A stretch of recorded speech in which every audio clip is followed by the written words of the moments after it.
This is a previous year question of UPSC.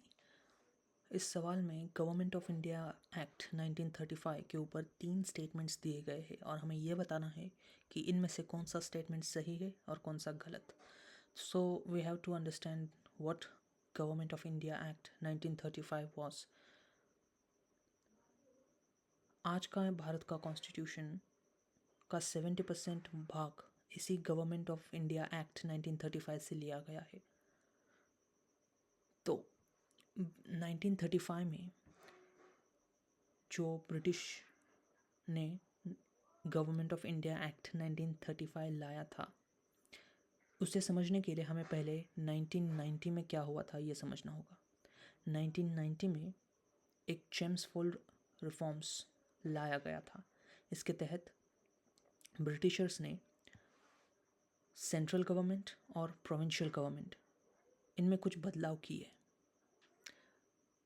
Indians क्योंकि demand कर रहे थे फ्रीडम्स का, तो ब्रिटिशर्स ने इन्हें खुश करने के लिए जो प्रोविंशियल गवर्नमेंट होती है उनमें कुछ स्टेट्स, कुछ भाग में भारतीय मिनिस्टर्स, इंडियन मिनिस्टर्स, भारतीय मंत्री को जगह दे दी। कहाँ पे? प्रोविंशियल गवर्नमेंट में। मतलब 1919 के चेम्सफोर्ड रिफॉर्म्स के तहत प्रोविंशियल गवर्नमेंट में कुछ भारतीय मिनिस्टर्स को भी कुछ सेक्टर्स संभालने की ताकत मिली। और वो सेक्टर्स कौन से थे? ये कोई पावरफुल सेक्टर्स नहीं थे, वो आम सेक्टर्स थे, जैसे कि हेल्थ, एग्रीकल्चर। लेकिन जो स्ट्रॉन्ग सेक्टर्स होते हैं जैसे कि डिफेंस, पुलिस, ये सेक्टर्स ब्रिटिशों ने अपने हाथ में ही रखे।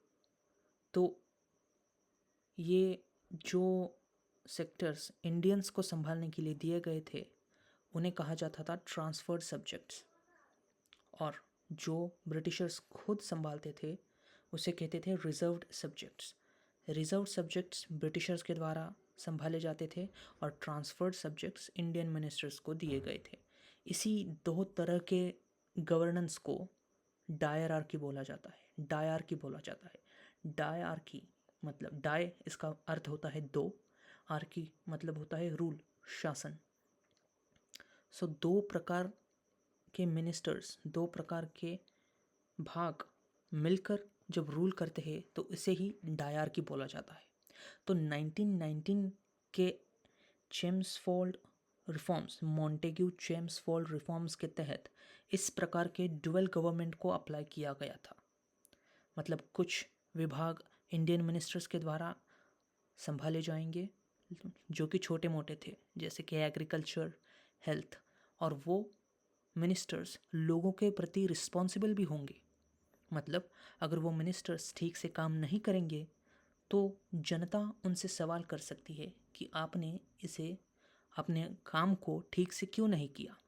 लेकिन जो सेक्टर्स ब्रिटिशर्स के हाथ में थे, जैसे कि डिफेंस, पुलिस, इकोनॉमी, इनके लिए इनके काम करने के तरीकों को कोई क्वेश्चन नहीं कर सकता था। मतलब कोई भी मिनिस्टर्स, चाहे वो इंडियन हो या फिर ब्रिटिश, वो ऑफिसर्स को जाकर ये नहीं कह सकते थे कि आपने अपने काम को ठीक से क्यों नहीं किया, या फिर जनता उन्हें सवाल नहीं कर सकती थी। इसका मतलब वो कुछ भी करे उसे कोई क्वेश्चन नहीं कर सकता था ब्रिटिशर्स। लेकिन यदि इंडियन मिनिस्टर कुछ करते तो लोग उनसे सवाल पूछ सकते थे। मतलब ब्रिटिशर्स के पास पावर तो पूरी होगी लेकिन रिस्पॉन्सिबिलिटी कुछ भी नहीं। और इंडियन सब्जेक्ट्स जो ट्रांसफर्ड सब्जेक्ट्स थे उनके पास पावर तो कुछ भी नहीं होगी लेकिन रिस्पॉन्सिबिलिटी फुल लोगों के प्रति होगी। ये प्रॉब्लम था 1919 में। तो क्योंकि इसमें बहुत सारी प्रॉब्लम्स थी, ये आगे चलकर बहुत ही डिज़ास्टर्स साबित होता है, फेल हो जाता है। ये मॉन्टेग्यू चेम्सफोर्ड रिफॉर्म जो 1990 में इंट्रोड्यूस किया गया था, ये आगे चलकर फेल होता है। और इसी को रेक्टिफाई करने के लिए, इसी को अच्छा बेहतर बनाने के लिए ब्रिटिशर्स ने 1935 में गवर्नमेंट ऑफ इंडिया एक्ट लाया था। तो ये पार्श्वभूमि मैं चाहता था कि आप समझें 1935 के एक्ट को समझने के लिए। तो 1935 में क्या किया ब्रिटिशर्स ने ये जो डुअल गवर्नमेंट थी, कुछ ट्रांसफर्ड सब्जेक्ट्स इंडियन मिनिस्टर्स के लिए हैंडल करने के लिए दिए थे, कुछ रिजर्व्ड सब्जेक्ट्स ब्रिटिशर्स ने अपने पास रखे थे, ये ब्रिटिशर्स ने हटा दिया। और इस तरह के डुअल गवर्नमेंट के फॉर्म को ब्रिटिशर्स ने सेंटर में अप्लाई किया। मतलब ये जो डायरकी थी, जो कि प्रोविंशियल गवर्नमेंट में लागू थी, ये प्रोविंशियल गवर्नमेंट से हटाकर सेंट्रल गवर्नमेंट में डायरकी लगा दी ब्रिटिशर्स ने। इसका मतलब अब सेंटर में कुछ सेक्टर्स हो गए जो इंडियन मिनिस्टर्स हैंडल करेंगे, और सेंटर के कुछ पावरफुल सेक्टर्स ब्रिटिश ऑफिसर्स के द्वारा हैंडल किए जाएंगे। मतलब 1935 में डायरकी को प्रोविंशियल गवर्नमेंट से हटाकर सेंट्रल गवर्नमेंट में अप्लाई कर दिया गया था। तो प्रोविंशियल में क्या हो गया था 1935 में? Provincial government was made autonomous in 1935 act. मतलब अब प्रोविंशियल गवर्नमेंट में सारे सेक्टर्स इंडियन मिनिस्टर्स के द्वारा हैंडल किए जा सकते थे। मतलब अब पुलिस में या फिर डिफेंस में गवर्नमेंट, प्रोविंशियल में गवर्नमेंट इंडियन मिनिस्टर्स के द्वारा हैंडल की जा सकती थी, लेकिन उनके ऊपर भी एक गवर्नर रहता था, और ये गवर्नर हमेशा ब्रिटिश लोगों का ही एक ऑफिसर हुआ करता था। और यदि ये ब्रिटिश गवर्नर चाहे तो इंडियन मिनिस्टर्स के रूलिंग्स को, उनके लॉज को, उनके द्वारा बनाए गए लॉज को ये ब्रिटिश गवर्नर कभी भी अपनी सहमति ना जताकर वीटो कर सकता था। वीटो करने का मतलब होता है उनके रूलिंग को डिस्क्वालीफाई करना, और अपने खुद का रूल्स बनाने की क्षमता, बनाने की ताकत, पावर इस गवर्नर को थी। यानी एक ब्रेक की तरह था governor, British governor. Provincial government में ऑटोनॉमी तो फुल थी इंडियन मिनिस्टर्स के पास इस गवर्नमेंट ऑफ इंडिया एक्ट 1935 में, लेकिन एक गवर्नर जो ब्रिटिश का ही आदमी था, वो इनकी ऑटोनॉमी को कभी भी हैम्पर कर सकता था। यदि वो गवर्नर चाहे तो इनके रूलिंग्स को डिस्क्वालीफाई कर सकता था और अपने खुद के रूलिंग्स इंडियंस के ऊपर इम्पोज भी कर सकता था। तो ये हालत थी 1935 में। तो अब स्टेटमेंट्स को हम एनालिसिस करेंगे। First statement is saying abolition of dyarchy in the governors provinces. जैसे ही हमने देखा अभी कि प्रोविंशियल गवर्नमेंट में जो डायरार्की थी, ये हटाकर ये डायरार्की मतलब डुअल स्टैंडर्ड ऑफ गवर्नमेंट, ये सेंटर में अप्लाई की गई थी 1935 में। तो स्टेटमेंट 1 यही कह रहा है कि प्रोविंसेस में डायरार्की को अबॉलिश यानी ख़त्म कर दिया गया था। तो ये स्टेटमेंट सही है। अब सेकेंड स्टेटमेंट देखते हैं। Power of governors to veto legislative action and legislate on their own.